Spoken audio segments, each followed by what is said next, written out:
Welcome back to Sawtooth Tactical.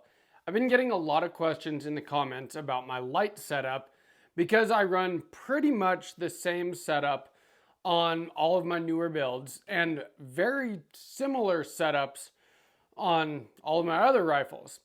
And so I wanted to kind of answer those questions in one video today. What do I use and why do I use it? And also, why does it cost as much as it does? But I'm going to get into a very budget-friendly setup that accomplishes pretty much the same goal as this over $500 setup right here. So if that's interesting to you guys, make sure you're subscribed and let's talk rifle lights.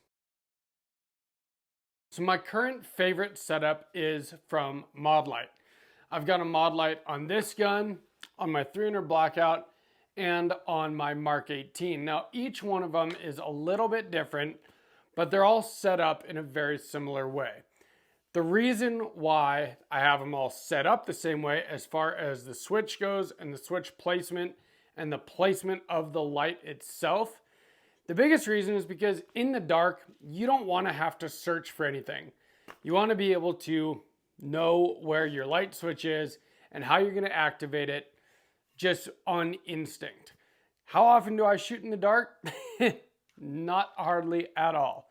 But I do think that it is important for any defensive gun to have a light on it because, like I've said many times, it is dark half the time on this planet and bad things do tend to happen at night. And so I think that a light is very important not only on your rifle, but also on your pistol. And as you can see, I've got lights on most of my pistols as well. Every one of them that can mount a light has a light on it. Every one of my rifles, except for the AK there, has a light on it. How often am I actually going to use these lights in the dark, in defensive situations? Probably not that much. But a lot of owning firearms isn't necessarily, a lot of this stuff isn't because you're going to use it every single day. It's for if you ever have to use it, that it is going to do what you need it to and that it's going to be reliable and that you're going to be able to use it effectively. And so I do think that it's important to set up your lights, find what works for you, and set all your rifles or pistols up basically the same way, which is what I have done. Now, my preferred setup these days is Modlite. And the biggest reason I go with Modlite is, well, there's a few reasons. Modlite is very high quality. They make really, really high quality stuff. Now, it is expensive, but the mod in Modlite stands for modular. And that's the greatest thing about it. For one thing, as far as tail caps go, it runs on the Surefire system. Now, Surefire lights are also great. I'm not saying you have to use Modlite by any means, but you should use a quality light. And a quality light is going to be pretty expensive with one exception that we will get into there. And there's a way to make that more budget-minded one almost, and I say almost, just as good. But first, we're going to talk about the Modlite setup here. Again, mod for modular. And when I say modular, it is completely modular. You get a light body, and then you can use whatever head you want, and they have multiple heads, and we will go into what the different heads do.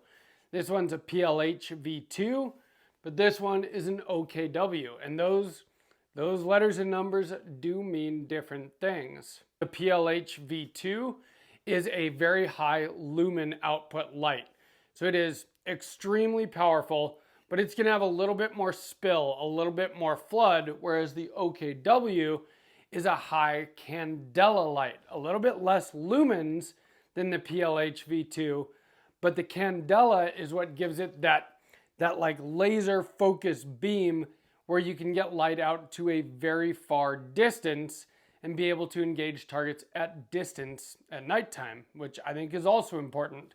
But I do think that for a home defense kind of setup, that maybe a light with more lumens and a little bit more flood might be the smarter way to go. But we'll get into all that in just a minute after we have a quick word from our channel partner. This video is sponsored by Aura. You will never be able to afford a Staccato XC if you're getting hit with scammers all the time, and Aura takes care of that for you. In fact, They take care of all of your online security all in one place. You get a VPN, you get home title monitoring, parental controls, but the big one is you get data broker removal. Now, what does that mean? Aura goes online, you take just a couple minutes to set it all up, and then they scour the dark web, the regular internet, everything out there, and they find anywhere where your data has been leaked. And they submit opt-out requests on your behalf, which removes you from any of those lists. And what that does is it removes you from lists that are accessed by scammers and by spammers, and more than that as well. But I've been using it for about 7 months now. And you know what? I used to get calls all the time, people trying to scam me through my debit card, through my bank account, and it caused me a lot of problems at one point. I don't get those anymore, and I haven't gotten those calls in 7 months. I also don't get spam calls anymore. I don't get spam emails anymore. All of that stuff has been gone from my life, and it's really nice just to know that my information isn't out there anymore, and that I don't have to worry about getting scammed anymore, and I'm not receiving spam anymore. Those are the biggest things that Aura has done for me, which honestly has really improved my life and just kind of puts me at ease. And they can do the same for you. If you use my link down below, aura.com/sawtooth-tactical, you get 2 weeks free trial. That's 14 days to try it out and see if you like it. If you do want to stick with it, it's only $12 a month after that. And you get all of those things that I talked about earlier and more. I think that it is absolutely worth it. I appreciate them for sponsoring the channel. Now back to your regular scheduled program. This is a good way to show how modular the Modlite setup is. You know, on this 14.5-inch gun, I have their 18650 body. Now that's a longer body. It takes an 18650 rechargeable battery. But on my short 300 blackout, which also has a Modlite setup, it is, as you can see, a much smaller looking light body. This is for an 18350 battery. But again, it'll take the same tail caps, same heads, everything. You can mix and match and build your perfect light setup, which is where some of the cost ends up coming in. When you go on Modlite's website and you look at a Modlite, it's $275. But the whole system is going to cost you quite a bit more than that. The $275 gets you a light body, a head, and a battery. And when you get your first one, you're going to want to get the whole kit that also comes with, well, it comes with a clicky tail cap that you might decide to use. I don't, it sits in a box, but it also comes with a charger. After you've gotten your first Modlite, then you pay a little bit less to get it without the tail cap and charger if you're going to use your own tail cap and switch setup, because one charger will work for all of your Modlites, whether they're 18350 or 18650 bodies. It'll charge both of those kinds of batteries. And so I really like the modularity of Modlite because within the same ecosystem, you can set it up whatever works best for your gun. I didn't want a big old light on this short little 300 blackout. So I used the 18350, but as you'll see when I turn the lights off, it gives me just as much output. I just don't get quite as long a run time. But with rechargeable batteries, that's not really a big deal. So you can set up something that's very compact, but also very powerful. And Modlite isn't the only company that does that. They just happen to be my favorite. So how do I set them up? Because all of my last 3 builds have pretty much the same setup with a little bit of tweaks here and there for the differences that make sense for whatever gun they're on. On this 300 blackout, we're going to use this one as the first example. So I use Arisaka mounts, and I've got Arisaka mounts on all of my guns with Modlites and my guns with different lights. They make great mounts, and they make a bunch of different ones. This one is their offset M-lock mount, which, as you can see, it's bent in to hug your rail and get the light very close to it. If we look at my 14.5-inch, I'm using their inline M-lock mount because I've got offset M-lock slots on this handguard. And so I was able to mount it on those, not even use these side slots, and still achieve that same very close into the handguard setup. On my Mark 18, I'm using an offset Picatinny mount, also from Arisaka. So this just goes on the quad rail, but again, it bends in to hug that light nice and clean and in close to the rail, which I think is important. You don't want this to be a huge snag factor, something big hanging off the gun that could cause you problems. You want it to do what it does, but also just kind of be out of the way. Now, why do I put it on the right side of my gun? Well, it's because even though I am left-handed, I shoot right-handed. And with a red dot, you shoot with both eyes open. And this way, I have nothing over here blocking any of my peripheral vision or anything like that. And it also allows me to grip my rail where I want without having a light in the way, which on some longer rails maybe wouldn't make so much of a difference. Like on this, it wouldn't get in the way, but on the shorter ones, it definitely does. And I like to have them all set up the same way. And I do use remote switches. Now, the switch that I use is from Modlite as well. It's called the Mod Button Light. And I like it because it is just small and simple. And I put it, all of my rifles have some type of vertical foregrip. I really like these emissary handbrakes. It's just a great way to pull the rifle back into my shoulder, but also index my hand in the same spot every time, which puts my thumb right where that switch is. And so if I need to activate my light, it is automatic because a light is for low light situations. If you're in the dark, you don't want to be searching for the switch for your light. And so I think that having it right there where I need it is very important. On the Mark 18, you see that I have the same concept going on. Switch on the top rail at 12 o'clock, light mounted with an offset Picatinny mount on this one, also from Arisaka, and tucked into my rail. So it doesn't take up a lot of space. It's not a big snag hazard. But again, the switch is going to be right where my thumb comes when I have my rifle in my shoulder and my hand indexed off of the emissary handbrake on this. So what is the whole setup? I like to use Modlite body and head with a Surefire UE tail cap. Now the DS00 tail cap is honestly even better. It gives you this same switch plug, but also another button that you can activate.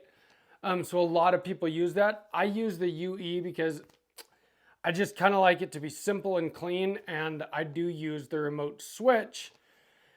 That's how I've trained myself, and that's what I do. I think that the DS00 is also really good. This is definitely not the only way to set up your light. This is just the way that I set up mine. And all of mine use the UE tail cap and the Mod Button Light and some version of Arisaka mount so that I get the mounting in the same place no matter what kind of handguard I'm running.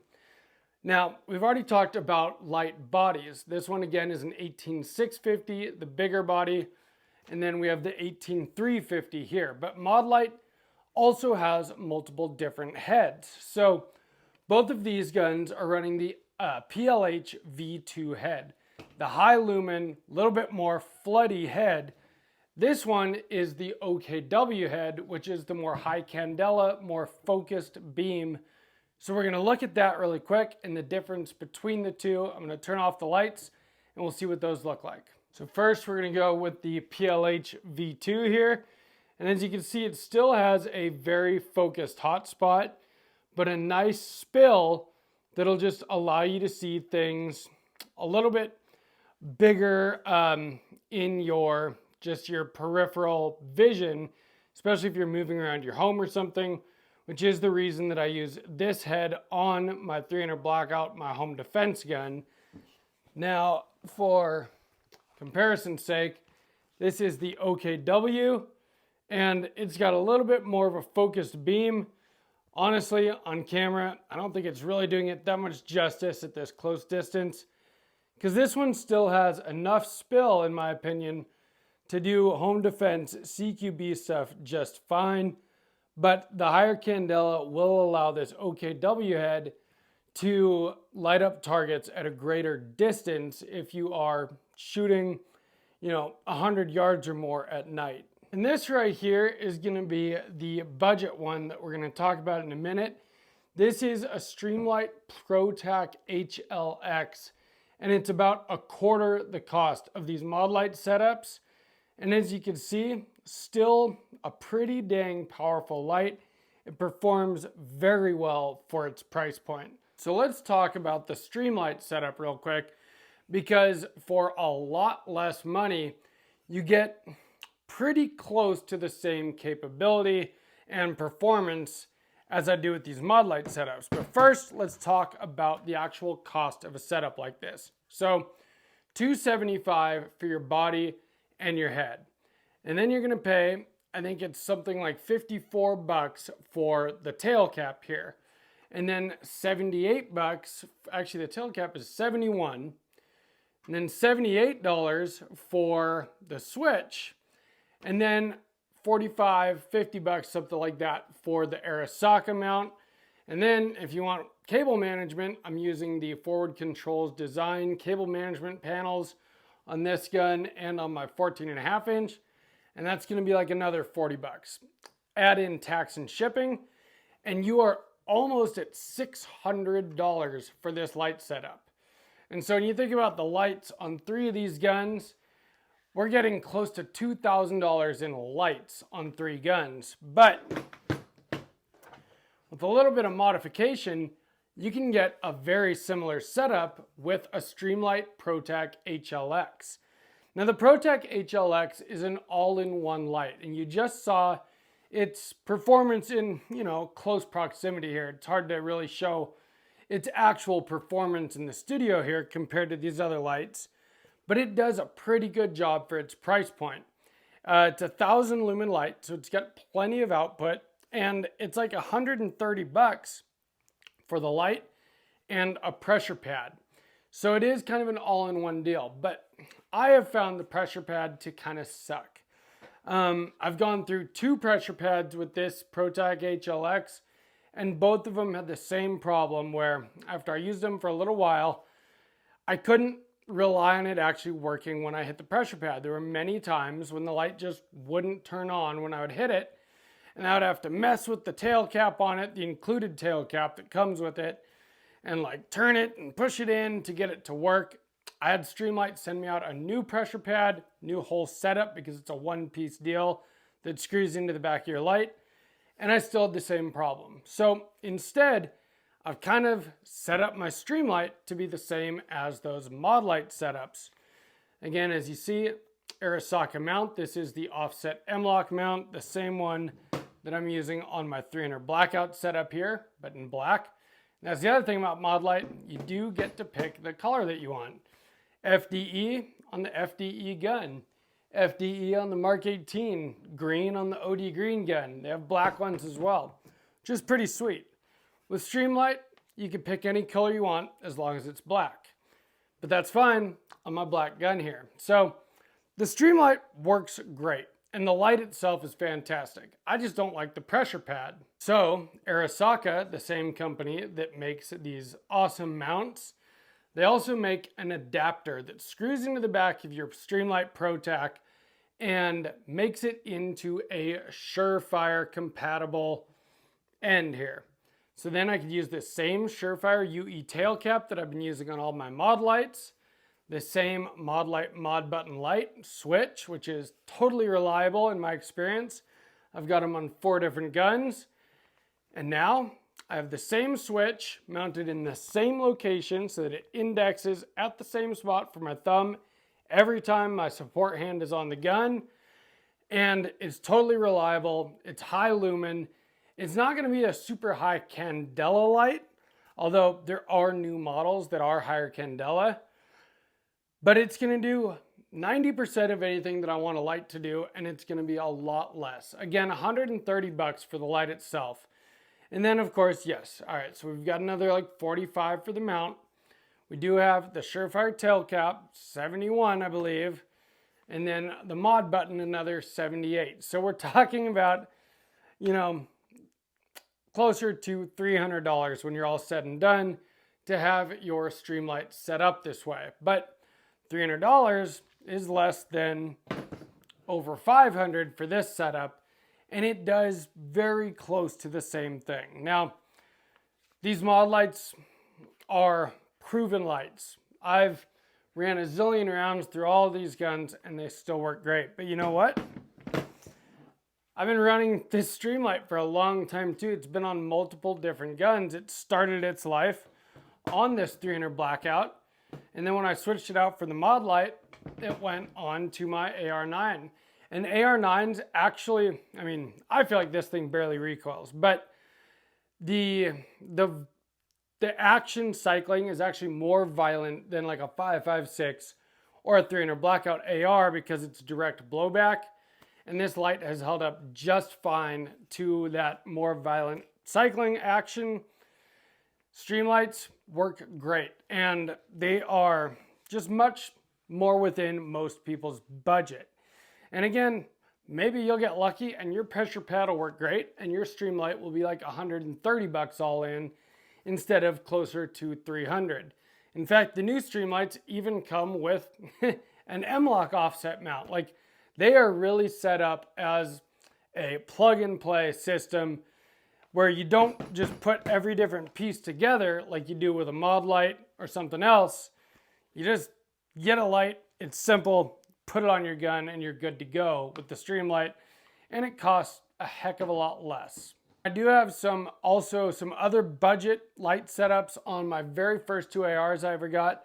This one has an Olight setup, but again, as you can see, offset M-LOK mount, and oh, see, this is a good example. Oh, there it works. But there's a reason why I don't use Olights anymore, and well, now it's working just fine. But the first time I pushed that button, it didn't. Olights, actually I've had that one for a really long time, and it does still work for the most part just fine. There's a reason I haven't taken it off that gun. Biggest reason is because it got the same paint scheme as the rest of the gun, but it also does work, and it's a pretty high output light. But it does, when you start using it, you see pretty quickly the output kind of fades. I also have on this one, so again, these were my very first two rifle lights, so don't judge me. This one's a Crimson Trace, but again, works just fine. And this one was an all-in-one setup as well. Both the Olight and this just come with everything you need, put it on your gun. But again, I still do set them all up the same way. Light on the right side, pressure pad on the top rail, right where my thumb would go when my support hand is indexed where I need it to be on my vertical foregrip. If you're gonna go budget though, I do recommend the Streamlight. Streamlights are proven and they are trusted and they work really well. And with these Arisaka adapters, then you can plug into the whole Surefire system and use a multitude of tail caps, switches, whatever you want. They're also set up, again, Surefire system. They have the Scout Light mounting setup, so you can use whatever mount you want. And so I do think that as far as budget lights go, Streamlight is the way to go for a budget light. Streamlight also makes my favorite pistol lights, both the TLR1 HL for a full size and the TLR7 sub for a carry size gun. But we'll talk about pistol lights in a different video. This video was about rifle lights, and I hope you got something out of this. You don't have to spend $500 on a Modlite setup. That is just what I like. And I do believe that it is worth spending money on possible life-saving equipment to make sure that you have something reliable, and that I just like that it's modular and I can set it up exactly how I want, no matter what gun I'm putting it on, no matter what size of gun it is, no matter what kind of handguard it has, and that I can set them all up the same with the same kind of switch and, you know, choose what kind of beam pattern I want with it. I could choose what size light I want, what color it is, all that. I do like that. But again, you can go for something like the Streamlight setup and be served just fine with that. So if you enjoyed this video, please give me a like. Make sure you subscribe to Sawtooth Tactical. Let me know down in the comments what your favorite light setup is. Modlite, Surefire, Cloud Defensive, Arisaka, Malkoff. What do you use? Because this is not the only right answer. This is just what I prefer. And I've gotten a lot of questions about it down in the comments. So here is the video on my preferred light setup from Sawtooth Tactical. Stay strapped or get clapped.